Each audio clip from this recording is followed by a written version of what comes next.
राधे, जय श्री कृष्णा। आप सभी का बहुत बहुत स्वागत है आपके अपने ठाकुर जी के इस कंचन मोहन राधे चैनल में।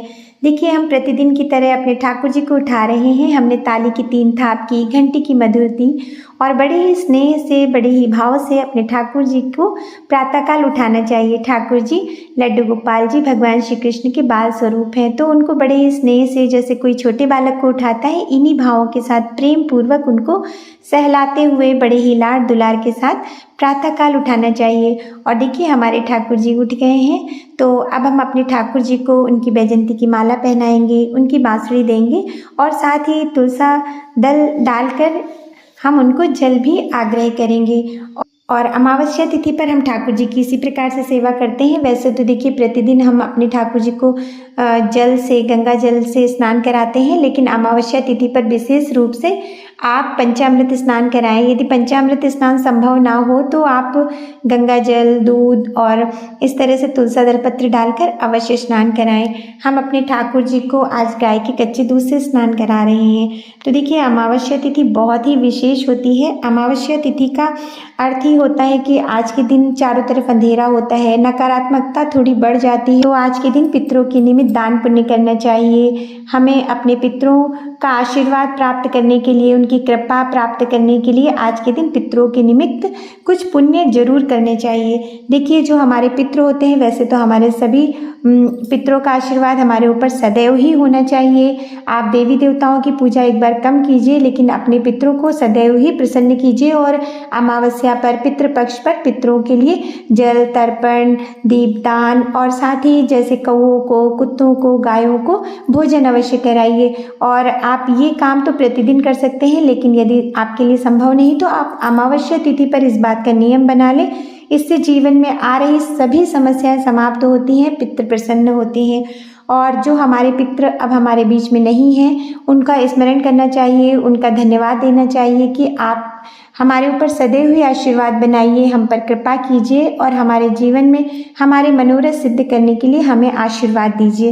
इस तरह से आज आप अपने पितरों के निमित्त पूजन अवश्य करें। जो आपके पितरों की यदि आपके पास फोटो है तो आज आप उनको दक्षिण दिशा में रखकर सफ़ेद पुष्प चढ़ाइए। संध्या समय आप उनसे प्रार्थना कीजिए और घर से बाहर निकल आप चाहे तो चौमुखा दीपक, नहीं तो दक्षिण दिशा में उसकी लौ करते हुए एक दीपदान अवश्य करें, उसमें काला तिल डाल लें।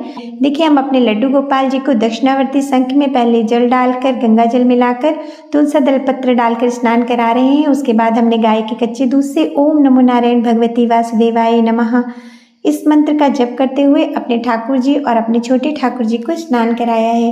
देखिए, अमावस्या तिथि बहुत ही खास होती है। उसके एक दिन पहले ही हमें अपने घर की साफ सफाई बहुत अच्छे से कर लेनी चाहिए और साफ सुथरे घर में ही माता लक्ष्मी का वास होता है। आज के दिन माता लक्ष्मी की कृपा प्राप्त करने के लिए जिस तरह से पूर्णमासी को संध्या समय, उसी प्रकार से अमावस्या को प्रातःकाल खीर बनानी चाहिए और उस खीर को आप कौओं को भी अवश्य खिलाएं। आप उस खीर में थोड़ी सी पूड़ी तोड़ लें और जो पेड़ों के आसपास चींटियों के छोटे छोटे घर होते हैं, उनके आसपास भी आप रख सकते हैं। गौ माता को आज आप खीर पूड़ी का भोग लगाएं। आज के दिन यदि संभव हो तो आप किसी पवित्र नदी में स्नान करें और यदि ऐसा आपके लिए ना पॉसिबल हो पाए तो आप घर में ही गंगा जल डालकर आप अपने नहाने वाले पानी में उससे स्नान करें। पूरे घर में गंगा जल का, गौमूत्र का छिड़काव करें। आज के दिन घर में कपूर जरूर जलाएं। संध्या समय अपनी देहरी पर एक दीपक अवश्य जलाएं। तो आप मंदिर अवश्य जाएं। मंदिर जाना हमारे अंदर बहुत पॉजिटिविटी लाता है। मंदिर जब हम जाते हैं तो मंदिर की जो पॉजिटिव एनर्जी होती है वो हमारे भीतर प्रवेश करती है, जिससे हमारे जीवन में सकारात्मकता होने से हमारा सौभाग्य बढ़ने लगता है। तो आज आप शंकर जी के मंदिर अवश्य जाएं। भगवान शिव के मंदिर में आप एक लोटे में काला तिल डालकर जरूर अर्पण करें जल उनको, और यदि संभव हो तो आप दूध का अभिषेक करें शंकर जी को, पंचामृत अभिषेक करें। भगवान शिव बड़े करुणामयी हैं। वैसे भी आषाढ़ मास के बाद जब देवसैनी एकादशी आएगी तो हमारे देवादिदेव महादेव ही पूरी सृष्टि के संचालन की भूमिका में रहते हैं। तो भोले बाबा बड़े करुणामयी हैं, उनकी करुणा कृपा प्राप्त करने के लिए आप आज के दिन उनको जल अर्पण करें। आप पीपल के पेड़ के नीचे दीपदान अवश्य करें, क्योंकि आज के दिन का किया गया दीपदान भगवान विष्णु, माता लक्ष्मी को प्रसन्न करता है और आपके जीवन में धन धान्य के भंडारे भरते हैं। तो देखिए, हमने अपने लड्डू गोपाल जी को अच्छे से स्नान कराया, फिर हमने उनको इत्र सेवा दी। दिन ठाकुर जी का श्रृंगार अच्छे से करें, उन्हें इत्र सेवा दें। आज के दिन ठाकुर जी पे गुलाब के फूलों की वर्षा करें, ठाकुर जी पर गुलाब का फूल चढ़ाएं। ये छोटी छोटी चीज़ें हैं जिनको करने से हमारे जीवन में इतनी सकारात्मकता आ जाती है। आप एक नियम बना लें कि आप आटा चीनी को भूनकर पंजीरी बना लेंगे, फिर वो आप चींटियों के जहाँ पर मिट्टी के घर होते हैं या किसी पेड़ के नीचे आप दबा दीजिए, तो उससे क्या होता है कि एक नारियल के गोले में इतनी पंजीरी आ जाती है जिससे चींटियाँ लगभग 1.25 महीने तक खाती हैं। तो ये आपका एक बहुत बड़ा भंडारा हो जाता है। अगर हम बड़े भंडारे नहीं कर सकते तो छोटे छोटे दान पुण्य से बहुत चमत्कार होते हैं, क्योंकि जो आत्मा चींटी में है वही आत्मा हम सभी में है।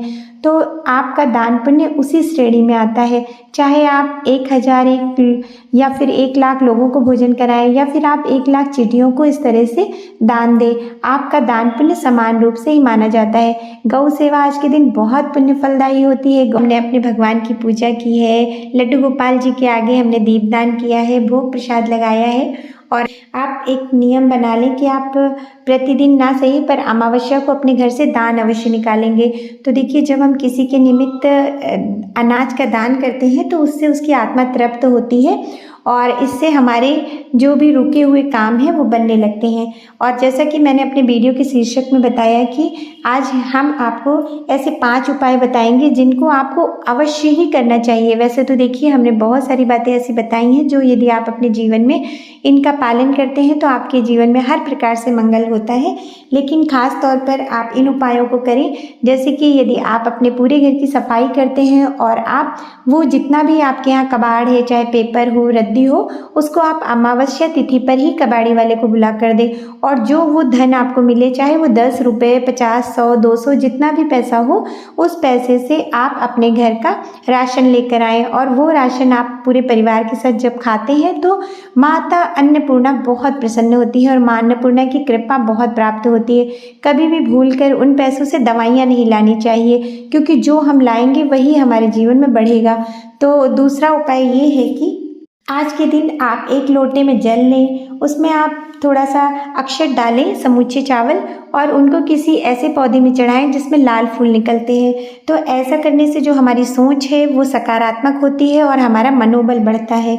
और तीसरा उपाय ये है कि यदि आपको ऐसा लगता है कि आपके सभी कामों में रुकावट आ रही है, कैरियर में बहुत सारी बाधाएं आ रही हैं और स्वास्थ्य ठीक नहीं रहता है, नज़र बहुत जल्दी लग जाती है, तो बहुत ही अच्छा उपाय है जो आप हर अमावस्या को कर सकते हैं। यदि बड़े हैं तब भी, और यदि बच्चा है उसको नज़र बार बार लगती है तब भी। 1 मुट्ठी में सरसों ले लें और उसके बाद 6 बार क्लॉकवाइज, 1 बार एंटी क्लॉकवाइज उतार कर पास के चौराहे पे चारों दिशाओं में मुख करके थोड़ा थोड़ा छिड़क दें और पीछे मुड़कर ना देखें, वापस घर आकर हाथ पैर धो लें। ऐसा करने से आपके जितनी भी रुकावटें हैं वो समाप्त हो जाएंगी। ये बहुत ही चमत्कारिक उपाय है और बहुत ही सरल उपाय है। तो चौथा उपाय ये है कि यदि पिता पुत्र में बहुत अधिक कलह रहती है, अनबन रहती है, आपस में जो वैचारिक मतभेद है वो बहुत अधिक बढ़ गया है, जिसके कारण पूरे परिवार में कलह रहती है, तो ऐसे में अमावस्या तिथि पर एक नियम बना ले। वैसे तो ये प्रतिदिन करें, नहीं तो हर रविवार करें, और यदि ऐसा संभव ना हो तो प्रति अमावस्या आप 1 लोटे में जल लें, उसमें लाल फूल डालें, थोड़ी सी रोली डालें, अक्षत डालें और भगवान सूर्य नारायण को जल का अर्घ दें और उसके बाद उनसे प्रार्थना करें अपने मधुर संबंधों के लिए। प्रभु से आप प्रार्थना करते हैं तो आपके पिता के साथ संबंध बहुत अच्छे हो जाते हैं। तो 5वां उपाय ये है कि यदि आपके घर के आसपास गौ माता है या फिर आपको आसानी से गौ माता मिल जाए तो आप गेहूं के आटे से रोटी बनाएं, उस रोटी पर आप थोड़ा गुड़ रखें और गौ माता को वो रोटी खिला दें।